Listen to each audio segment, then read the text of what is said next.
Hari ini, mari kita meluangkan waktu dan membahas bersama untuk menyelidiki dan merenungkan firman Tuhan dengan judul Ujian. Tuhan telah berkata bahwa sebuah ujian yang sangat besar akan menimpa ke atas manusia pada akhirnya. Apakah ujian tersebut? Itu adalah apakah kita mengenal Tuhan atau tidak. Tuhan datang ke bumi ini dengan penampilan yang sama sebagai manusia. Karena dia muncul sebagai manusia, dia merasa lapar, sakit, dan sedih, tetap sama seperti manusia biasa.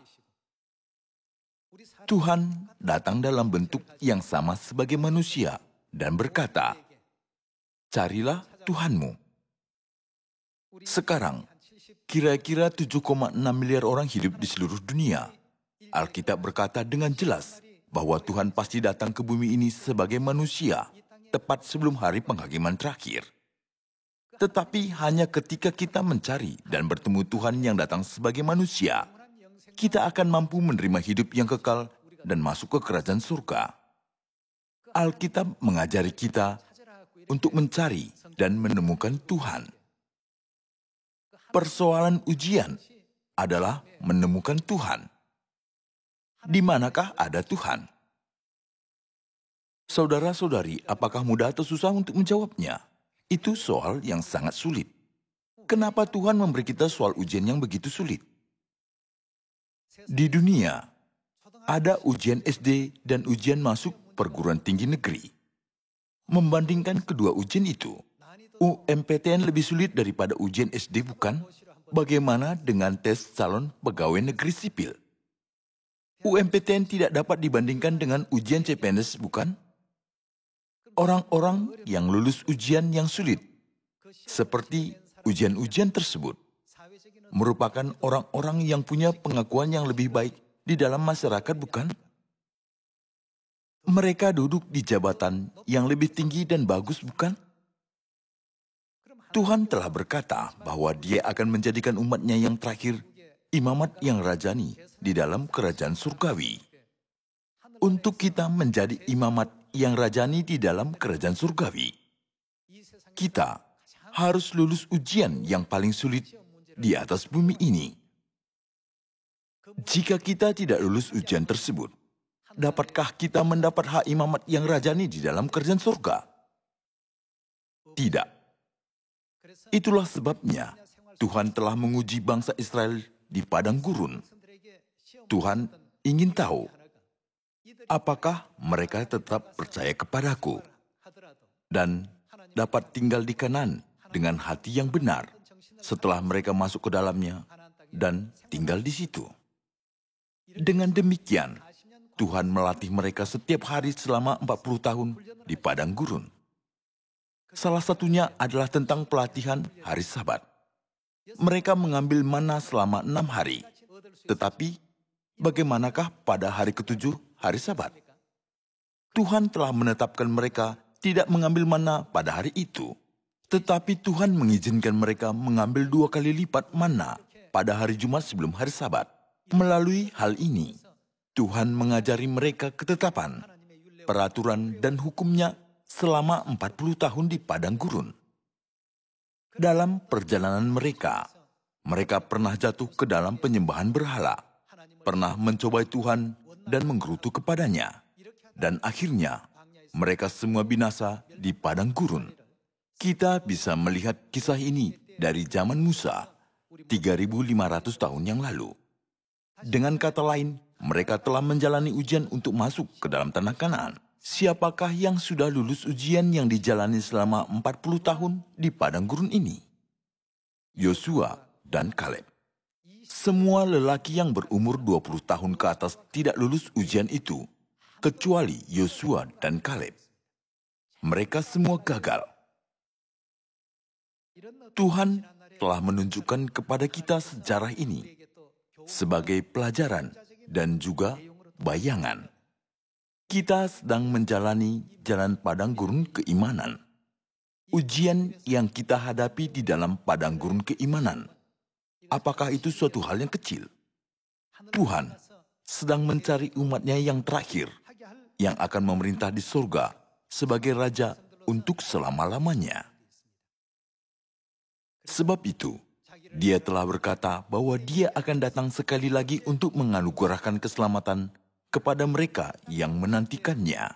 Dia menjanjikan hidup yang kekal kepada orang-orang yang mengenal Tuhan ketika Dia datang sekali lagi. Semua orang mengaku percaya kepada Tuhan dengan bibir dan berkata, "Tuhan, Tuhan." Tetapi Tuhan menggunakan sebuah cara khusus untuk melihat siapakah mereka. Tuhan memilih umat-Nya melalui ujian dalam kehidupan sehari-hari kita. Saudara-saudari, pernahkah baca kisah Salomo memisahkan ibu yang sebenarnya dari ibu yang palsu yang tertulis di dalam Alkitab? Kedua perempuan itu saling berkata bahwa anak itu adalah anak mereka. Salomo sama sekali tidak bisa tahu siapakah ibu yang sebenarnya. Ketika perempuan ini berkata, kelihatannya perkataannya benar. Tetapi ketika perempuan yang lain berkata, kelihatan perkataannya itu benar. Bila kedua perempuan itu mengakui bahwa anak itu anak mereka, tak seorang pun yang di sana sanggup melihat siapakah ibu yang sebenarnya dan siapakah ibu yang palsu. Tetapi ada satu cara untuk melihat yang manakah ibu yang sebenarnya dan mana yang palsu. Karena keduanya saling berkata bahwa mereka adalah ibu anak itu. Dengan hikmat yang diberikan Tuhan, Salomo berkata, "Penggalah anak yang hidup itu menjadi dua dan berikanlah setengah kepada yang satu dan yang setengah lagi kepada yang lain." Maka ibu yang palsu itu berkata, "Supaya jangan untukku ataupun untuk dia, penggalah." Perempuan itu sama sekali tidak khawatir akan nyawa anaknya. Sebaliknya, ibu yang sebenarnya berkata kepada Salomo, "Ya Tuanku, engkau tidak harus memberikan anak itu padaku, tapi tolong selamatkan hidupnya. Berikanlah padanya anak itu, jangan sekali-kali membunuh dia." Melalui perbuatan dari kedua perempuan itu, kita cukup bisa membedakan siapakah ibu yang benar dari anak itu, sekalipun kita belum mendengar keputusan raja, bukan? Seperti ini, Tuhan selalu mengetok batin kita, memeriksa pemikiran kita, dan menguji iman kita.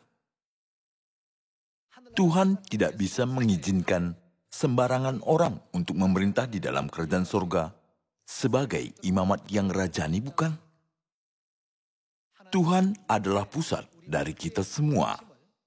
Tuhan akan memeriksa kita semua melalui proses ujian-ujian ini. Dalam jangka waktu 40 tahun di padang gurun. Selama 40 tahun hidup di padang gurun, Tuhan telah menurunkan mana setiap hari sejak mereka keluar dari Mesir dan memperlihatkan 10.000 keajaiban kepada mereka. Mereka semua berkata, "Kami percaya kepada Tuhan, kami percaya." Tetapi Tuhan menuntun mereka melalui padang gurun selama 40 tahun dan menempatkannya ke dalam berbagai situasi. Di dalam situasi yang berbeda-beda itu, sudah kelihatan bahwa mereka tidak percaya kepada Tuhan. Selama Musa berpuasa selama 40 hari di Gunung Sinai dan menerima 10 firman dari Tuhan, bangsa Israel berkata, seorang manusia akan mati karena tidak makan selama seminggu. Musa yang sudah naik ke gunung selama 40 hari dan dia belum turun dari sana, jadi dia sudah mati. Mari kita pilih pemimpin lain. Lalu mereka membuat patung lembu emas dan menyembahnya. Karena mereka menyembah berhala, murka Tuhan sangat besar ke atas mereka, sehingga 3.000 orang ditewaskan dalam satu hari itu. Bukankah ada sejarah dalam padang gurun seperti itu? Ketika situasi tertentu datang, semua hal tentang iman kita dinyatakan. Ketika tidak ada situasi, semua orang tampaknya memiliki iman yang baik. Namun ketika kita menghadapi suatu keadaan, kita mendapat nilai dan juara dari ujian kita. Seseorang mendapat nilai 50, orang lain mendapat nilai 60, dan yang lainnya mendapat nilai 100 untuk iman mereka. Iman mereka semua pasti ketahuan melalui keadaan yang berbeda. Maka ketika Tuhan melihat 7,6 miliar orang dari surga, siapakah yang bisa menjadi imamat yang rajani di surga di antara mereka? Tuhan memberikan kita ujian ini, tetapi soal-soalnya sangat sederhana. Tuhan telah berjanji bahwa Dia akan memberikan hidup yang kekal kepada orang yang mencari Tuhan dan mempercayainya. Hari ini, kita menyelidiki firman Tuhan dengan judul ujian. Melalui ini, marilah kita maju kepada kasih karunia Tuhan, supaya kita semua bisa berhak jadi imamat yang rajani di surga. Mari kita baca Yohanes pasal 17 ayat 2. Sama seperti engkau telah memberikan kepadanya kuasa atas segala yang hidup, demikian pula ia akan memberikan hidup yang kekal kepada semua yang telah engkau berikan kepadanya. Inilah hidup yang kekal itu, yaitu bahwa mereka mengenal engkau satu-satunya Allah yang benar, dan mengenal Yesus Kristus yang telah engkau utus. Cara berbicara dan berbuat Yesus tetap seperti manusia biasa. Jadi, bagaimana kita bisa percaya bahwa Dia adalah Tuhan? Menurut pikiran kita, Tuhan tetap baik-baik saja, walau tidak makan dan minum lebih dari 3 bulan. Namun, setelah Yesus berpuasa selama 40 hari, Ia sangat kelaparan dan letih lesu. Karena itu setan melawannya, bukan? Setan mulai mencoba Yesus. Tuhan memakai tubuh manusia seperti kita. Walaupun begitu, kita harus percaya Dia adalah Tuhan. Menurut Anda, apakah soal ujian ini gampang? Itu tidak gampang, baik pada waktu kedatangannya pertama kali maupun yang kedua kali. Pada waktu kedatangannya pertama kali, manusia harus percaya kepada satu Tuhan, yaitu Yesus. Tetapi pada waktu kedatangannya kedua kali, manusia harus percaya kepada 2 Tuhan, yaitu Roh dan pengantin perempuan. Soal ujian ini lebih sulit daripada soal ujian kedatangan Yesus yang pertama kali. Tetapi Alkitab dengan benar mengajar kita bahwa kita bisa mencapai hidup yang kekal ketika kita mengenal satu-satunya Tuhan yang benar dan mengenal Yesus Kristus yang telah Dia utus. Ketika Tuhan datang ke bumi ini, akankah Dia datang dengan penampilan di mana manusia bisa langsung mengenal dan mempercayainya dengan gampang? Kalau begitu, Tuhan sendiri tidak dapat menjadi soal ujian. Kalau Dia muncul dengan kekuasaan yang luar biasa di atas awan dan datang dari timur ke barat dengan sekejap mata seperti kilat, dan kalau Dia muncul di sini hari ini dan hilang tiba-tiba, siapapun pasti percaya kepadanya. Bukankah begitu? Jika begitu, kita akan sangat mudah lulus ujian itu. Tetapi karena Tuhan datang ke bumi ini dengan cara yang biasa, sehingga siapapun susah mengenalinya, maka itu adalah soal ujian yang sangat sulit dibanding dengan ujian-ujian lain. Oleh karena itu, Tuhan telah berkata di dalam Yohanes pasal 17, inilah hidup yang kekal itu, yaitu bahwa mereka mengenal engkau satu-satunya Allah yang benar dan mengenal Yesus Kristus yang telah engkau utus. Mari kita baca Yesaya pasal 8 ayat 13. Tetapi Tuhan semesta alam, Dialah yang harus kamu akui sebagai yang kudus. Kepadanya lah harus kamu takut, dan terhadap Dialah harus kamu gentar. Ia akan menjadi tempat kudus, tetapi juga menjadi apa? Tetapi juga menjadi batu sentuhan dan batu sandungan bagi kedua kaum Israel itu. Serta menjadi apa? Menjadi jerat dan perangkap bagi penduduk Yerusalem. Dan banyak di antara mereka akan bagaimana? Akan tersandung, jatuh, dan luka parah, tertangkap, dan tertawan. Banyak orang gagal dalam ujian ini. Tuhan memimpin bangsa Israel ke berbagai keadaan dalam perjalanan mereka di padang gurun selama 40 tahun. Dia telah menguji batin mereka, apakah mereka mengasihi Tuhan, mempercayainya, dan berpusat padanya. Mereka dapat sampai ke Kanaan selama 10 hari berjalan kaki, tetapi Tuhan membuatnya selama 40 tahun dan memeriksa mereka. Tuhan menguji mereka untuk mengetahui apa yang ada di dalam hati mereka. Apakah mereka berpegang pada perintahnya ataukah tidak? Sebelum masuk ke Kanaan, Tuhan menguji segala keadaan apakah mereka percaya Tuhan yang benar ataukah tidak. Ketika mereka ujian rohani, mereka semua gagal. Mereka kurang cukup memenuhi syarat untuk menerima Kanaan waktu itu. Jadi mereka harus berjalan selama 40 tahun, jarak yang seharusnya hanya membutuhkan waktu 10 hari. Di dalam Yesaya pasal 8 ini ada tertulis bahwa Tuhan akan menjadi batu sentuhan dan batu sandungan, dan menjadi jerat dan perangkap bagi penduduk Yerusalem. Banyak di antara mereka akan tersandung, jatuh dan luka parah, tertangkap dan tertawan. Firman itu berarti bahwa begitu banyak orang gagal ujian ini, bukan? Saudara-saudari, pada zaman ini, kita juga mengerti kebenaran dengan kepala kita, bahwa harus ada bapa dan ibu. Tetapi ketika kita menghadapi suatu keadaan, iman kita yang sebenarnya ketahuan semuanya, apakah kita percaya atau tidak? Tahu dengan pikiran, beda dengan percaya di dalam hati.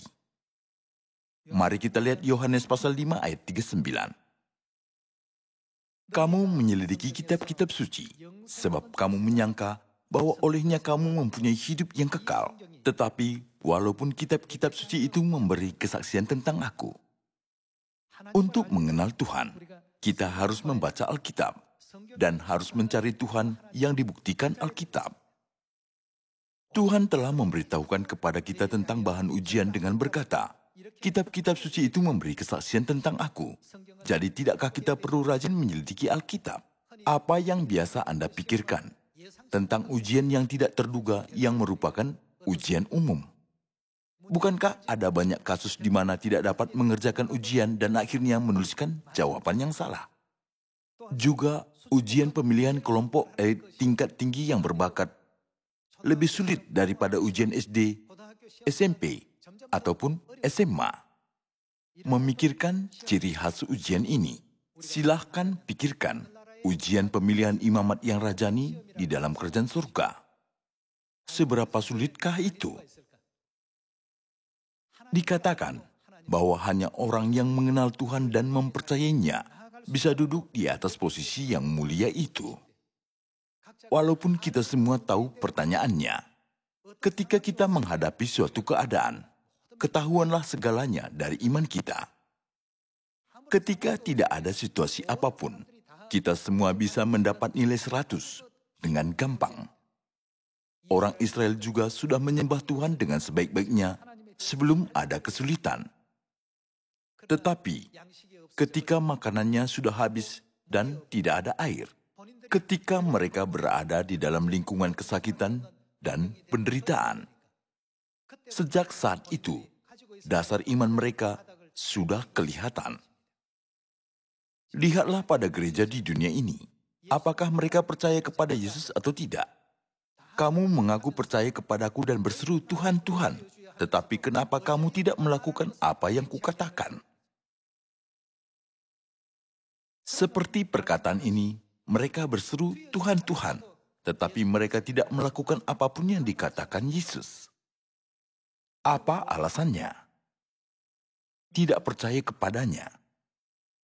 Karena mereka tidak percaya, mereka tidak melakukannya. Jika seseorang sungguh percaya bahwa Yesus adalah Tuhan yang telah menciptakan langit dan bumi, yang mengurus kerajaan surga dan neraka, apakah orang bisa melalaikan firman Tuhan? Ingatlah dan kuduskanlah hari Sabat. Ia tidak bisa melalaikannya. Bukankah begitu? Jadi mereka tidak melakukannya. Dengan bibir mereka berkata bahwa mereka percaya, tetapi bagaimana perbuatan mereka? Mereka menyangkalnya. Seperti yang tertulis, kamu memuliakan aku dengan bibirmu, padahal hatinya jauh daripadaku.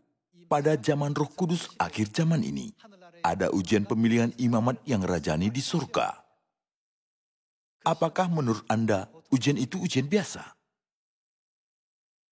Pertama, kita harus mengenal Tuhan. Kita sudah lulus latihan ini. Kedua, kita harus percaya kepada Tuhan. Latihan inilah yang sungguh sulit. Dalam nubuat Nabi Yesaya, banyak di antara mereka akan tersandung, jatuh, dan luka parah. Dia akan menjadi jerat dan perangkap bagi mereka, bukan? Kata sederhananya, itu berarti bahwa banyak orang tidak akan lulus ujian ini. Semua orang tahu dengan pikiran mereka, tetapi ketika situasi sulit yang diberikan, iman mereka segera ketahuan apakah mereka percaya ataukah tidak. Pada pengadilan Salomo, kedua perempuan itu saling berkata bahwa anak yang hidup itu adalah anak mereka. Salomo berkata dengan hikmat, "Penggalah anak itu menjadi dua dan berikanlah setengah kepada yang satu dan yang setengah lagi kepada yang lain." Ibu yang palsu itu berkata, "Ya Tuanku, aku tidak peduli anak ini hidup atau mati, penggalah." Tetapi ibu yang sebenarnya berkata, "Aku tidak apa-apa, anak ini tidak menjadi anakku. Tetapi jangan sekali-kali membunuh dia." Jadi siapa ibu yang sebenarnya? Seperti ini, Tuhan sekarang mencari iman yang benar di pusat hati kita melalui kesulitan dan ujian. Saudara-saudari, memang penting kita mengenal Tuhan, tetapi kita harus benar percaya kepada Tuhan. Mari kita baca Yohanes pasal 1 ayat 10. Ia telah ada di dalam dunia, dan dunia dijadikan olehnya. Tetapi apakah dunia mengenalnya? Dunia tidak mengenalnya. Tuhan sendiri datang ke dunia ini, tetapi dunia tidak mengenalnya. Sangat tidak beruntung dan menyedihkan. Ayat 11. Ia datang kepada milik kepunyaannya. Bagaimana kelakuan mereka? Meskipun raja mereka, yang mereka sembah datang ke bumi ini, tetapi tak seorang pun kepunyanya menerimanya. Itu sungguh-sungguh mengherankan. Tidak menerimanya, ayat 12. Tetapi semua orang yang menerimanya, diberinya kuasa supaya menjadi apa? Supaya menjadi anak-anak Allah, yaitu mereka yang percaya dalam namanya. Jadi, untuk mengenal Tuhan, apakah itu mudah atau sulit? Itu pasti sulit. Tidak semua orang bisa menjadi anak-anak Tuhan. Untuk mendapatkan kewarganegaraan Amerika Serikat, butuh banyak waktu dan banyak syarat. Ketika semua syarat itu dipenuhi, barulah kewarganegaraan itu diberikan. Sama seperti itu, sulit untuk mendapatkan kewarganegaraan surga. Dan sekarang kita yang hidup pada zaman Roh Kudus ini, melakukan ujian untuk memperoleh hak imamat yang rajani di surga. Kita dengan rajin mengajarkan, kita beritakan dan biarkan mereka mengenal siapa Tuhan. Manusia bisa mencapai sampai mengenal Tuhan. Tetapi untuk mencapai sampai mempercayai Tuhan, itu sungguh sulit. Tuhan menjadi sebuah jerat dan perangkap. Ketika Yesus Kristus datang 2000 tahun yang lalu, siapakah yang datang duluan sebelum Yesus? Untuk mempersiapkan jalan Yesus menurut tugas Elia. Dia adalah Yohanes Pembaptis. Pada akhir hidup Yohanes Pembaptis, dia mengutus murid-muridnya kepada Yesus dan bertanya, "Engkaukah yang akan datang itu?" Walaupun dia sudah memberi kesaksian tentang Yesus, lihatlah anak domba Allah yang menghapus dosa dunia di dalam Yohanes pasal 1 ayat 29. Pada akhir hidupnya ia bertanya, "Engkaukah yang akan datang itu? Atau haruskah kami menantikan seorang yang lain?" Tolong berikan jawaban. Saudara-saudari, seperti ini sangat susahlah untuk mengenal Tuhan. Memang tidak mudah untuk kita lulus, tetapi lebih susah bagi kita percaya kepada Tuhan. Jadi para pemimpin agama waktu itu seperti orang Farisi dan ahli Taurat telah mencap Yesus sebagai sekte orang Nasrani. Yesus telah memberitakan, "Aku dan Bapa adalah satu." Tetapi tak seorang pun datang untuk mempercayainya. Malahan mereka ingin melempari Yesus dengan batu karena menghujat Tuhan. Semua orang Israel telah gagal dari ujian ini, kecuali orang-orang kudus dari gereja awal.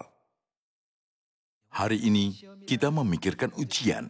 Selama kita hidup pada zaman ini, kita perlu tahu sekarang kita berada di kondisi rohani apa dan tingkat apa. sambil menjalani iman kita. Ada puluhan ribu ujian yang Tuhan berikan kepada kita di dalam setiap keadaan. Walaupun kelihatannya Tuhan tidak melihat kita, namun iman kita ternyatakan dalam setiap keadaan. Itulah sebabnya ada firman di dalam Yohanes pasal 1 ayat 10. Ia telah ada di dalam dunia, dan dunia dijadikan olehnya, tetapi dunia tidak mengenalnya. Kolose pasal 1 ayat 26 kita baca. Yaitu rahasia yang tersembunyi dari abad ke abad dan dari turunan ke turunan, tetapi yang sekarang dinyatakan kepada orang-orang kudusnya.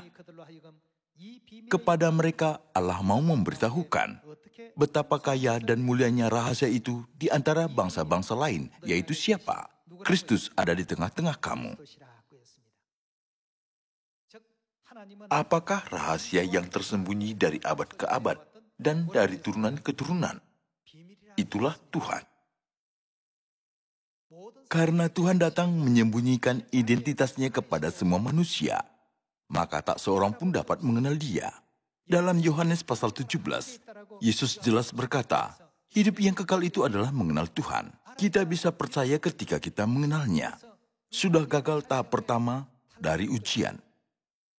Orang-orang akan gagal tahap pertama dari ujian karena tidak mengenal, dan gagal lagi tahap kedua dari ujian karena tidak percaya.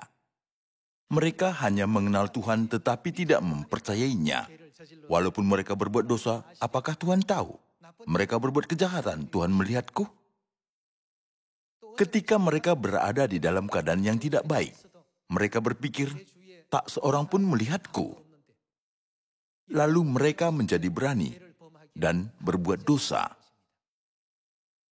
Mari kita baca 1 Petrus pasal 2 ayat 4. Dan datanglah kepadanya batu yang hidup itu, yang memang dibuang oleh manusia, tetapi yang dipilih dan dihormat di hadirat Allah. Bagaimanakah manusia memperlakukan Dia? Dia sudah dibuang oleh manusia. Siapakah Dia itu? Yesus Kristus yang datang ke bumi ini untuk menyelamatkan manusia. Dia sudah datang ke bumi ini 2000 tahun yang lalu, tetapi mereka semua tidak mengenalnya, malah membuangnya. Mereka menganggap Dia seorang manusia dan seorang putra Yusuf dan Maria. Karena Dia datang dalam tubuh manusia, tidak mengenalnya. Jika Tuhan datang ke Israel dengan penampilan yang kudus dan ilahi, dengan rupa yang menakutkan, sehingga mereka tidak bisa mendekatinya, seperti matanya bagaikan nyala api, kakinya mengkilap seperti tembaga membara di dalam perapian, dan rambutnya putih bagaikan bulu yang putih. Imam-imam kepala, ahli-ahli Taurat, orang-orang Farisi, dan semua orang Yahudi pasti akan mengangkat tangan mereka dan menyambutnya sambil berseru, Haleluya. Tetapi Dia tidak datang seperti itu. Kenapa? Karena Dia datang sebagai sebuah batu yang menyebabkan manusia tersandung seperti yang dinubuatkan Nabi Yesaya. Tuhan memeriksa iman dari semua orang. Setelah Dia memeriksanya, mereka semua pura-pura beriman. Mereka mengaku percaya kepada Tuhan, tetapi ketika Tuhan datang, mereka tidak menerimanya karena tidak mengenalnya. Apakah gunanya semua pengetahuan mereka dan hukum-hukum yang mereka ketahui jika mereka tidak mengenal Tuhan? Inilah ujian terbesar bagi umat surgawi yang terakhir juga, dan kita harus lulus ujian tersebut. Ketika semuanya normal, ujian ini bukanlah soal yang sulit bagi kita. Tetapi ketika keadaan sulit datang, kita harus bijaksana untuk menyelesaikan ujian ini, bukan? Mari kita terus baca Matius pasal 13 ayat 10. Maka datanglah murid-muridnya dan bertanya kepadanya, mengapa engkau berkata-kata kepada mereka dalam perumpamaan? Jawab Yesus, kepadamu bagaimana? Kepadamu diberi karunia untuk mengetahui rahasia kerajaan surga, tetapi kepada mereka tidak. Menurut firman ini, ada orang yang diberi karunia untuk mengetahui rahasia kerajaan surga dan yang tidak. Tuhan telah mengizinkan kita termasuk golongan orang yang dapat mengetahuinya. Betapa bersyukurnya dan betapa diberkatinya kita, bukan? Mereka tidak mengenal Yesus. Mereka menghujat Yesus, meludahinya, dan memukulnya. Mereka tidak mengira semua perbuatan jahat mereka itu kembali kepada mereka. Mengenal dan mempercayai Tuhan pada kedatangannya pertama maupun kedua kali adalah ujian terbesar. Bukankah seharusnya kita bisa menyelesaikan ujian ini dengan baik? Matius pasal 11 ayat 6 kita baca. Dan berbahagialah orang yang tidak menjadi kecewa dan menolak aku. Aku di sini bermaksud Yesus. Ketika Yesus berkata bahwa Dia adalah Tuhan, mereka berpikir, bagaimana Tuhan bisa melakukan itu? Dia minum air dan merasa lapar. Di jalan, Tuhan bertemu seorang perempuan Samaria, dan Dia meminta air kepadanya di kota Sikar. Dia meminta air karena merasa haus, bukan? Ketika Yesus dan murid-muridnya naik kapal, bertiuplah angin kencang, lalu murid-muridnya menjadi panik. Tetapi Dia tetap tidur di kapal itu. Bagaimana Tuhan bisa tidur? Bagaimana Tuhan bisa makan seperti kita? Bagaimana Tuhan bisa minum seperti kita manusia? Semua hal ini telah menjadi sebuah rintangan yang membutakan mata orang-orang yang sudah melihat Yesus. Itulah sebabnya Yesus telah berkata, berbahagialah orang yang tidak menjadi kecewa dan menolak aku. Maksudnya, berbahagialah orang yang mampu dengan benar melihat dunia rohani, bukan? Syukurlah, Bapa Surgawi telah datang ke bumi ini dan memberikan sebuah hadiah yang amat penting bagi umat surgawi yang terakhir. Seperti yang dikatakan Bapa, kepadamu diberikan karunia untuk mengetahui rahasia kerajaan surga, tetapi kepada mereka tidak. Dia telah memberitahukan kepada kita tentang siapa. Alangkah bersyukurnya karena Dia memberitahukan kepada kita tentang Ibu Surgawi kita. Jika Bapa tidak memberikan kepada kita pengajaran, Elisa mengikuti Elia, Yosua mengikuti Musa, Petrus mengikuti Yesus, aku mengikuti Ibu. Bagaimana kita bisa mengetahui keberadaan Tuhan Ibu pada zaman ini? Bisakah kita sendiri menemukan Tuhan Ibu sambil kita membaca Alkitab? Tidak bisa, tak seorang pun bisa, tetapi hanya siapa bisa melakukannya. Tuhan yang datang menurut tugas Elia, yaitu nama baru. Hanya Kristus Ansanghong yang datang ke bumi inilah yang bisa melakukannya. Mari kita baca Wahyu, pasal 22, ayat 17. Roh dan pengantin perempuan itu berkata, apa? Kalau kita tidak tahu siapakah roh dan siapakah pengantin perempuan, bagaimana kita bisa pergi kepada mereka dan memanggil kita? Marilah, dan barang siapa yang mendengarnya hendaklah ia berkata marilah, dan barang siapa yang haus hendaklah ia datang, dan barang siapa yang mau hendaklah ia mengambil air kehidupan dengan cuma-cuma. Kita sama sekali tidak bisa pergi ke tempat yang tidak kita ketahui. Kita bisa melihat bahwa roh dan pengantin perempuan melakukan pekerjaan Tuhan. Mari kita baca Wahyu pasal 7 ayat 17. Sebab anak domba yang di tengah-tengah tahta itu akan menggembalakan mereka dan akan menuntun mereka kemana? Ke mata air kehidupan. Dan Allah akan menghapus segala air mata dari mata mereka. Siapakah yang akan menuntun kita ke mata air kehidupan itu? Dia adalah anak domba, yaitu Tuhan, bukan? Jika begitu, siapakah roh dan pengantin perempuan yang memberikan air kehidupan kepada kita? Mereka pastilah Tuhan itu sendiri. Jika mereka bukanlah Tuhan, bisakah memberi air kehidupan kepada kita? Saudara-saudari, masih banyak orang di dunia belum mengenal Tuhan sekarang. Mereka hanya tahu Tuhan secara abstrak. Mereka semua mengaku bahwa mereka mengenal keberadaan Tuhan yang ada di dunia rohani yang tidak kelihatan. Tetapi karena Tuhan datang ke dunia 3 dimensi sebagai manusia, tak seorang pun mengenalnya sejak Dia datang. Mereka tidak menerimanya dan tidak menghormatinya. Mereka menganggapnya sebagai seorang tetangga biasa yang lewat. Semua ini adalah ujian yang harus kita, anak-anak Sion, harus lakukan pada akhirnya. Walaupun Bapa telah memberikan jawaban kepada kita, masih ada orang yang belum menulis jawabannya pada kertas soal ujian. Ketika kita menulis jawaban, ujian itu akan selesai. Tapi masih ragu, apakah itu jawaban yang tepat atau tidak? Banyak di antara mereka akan tersandung, jatuh, dan luka parah, tertangkap dan tertawan.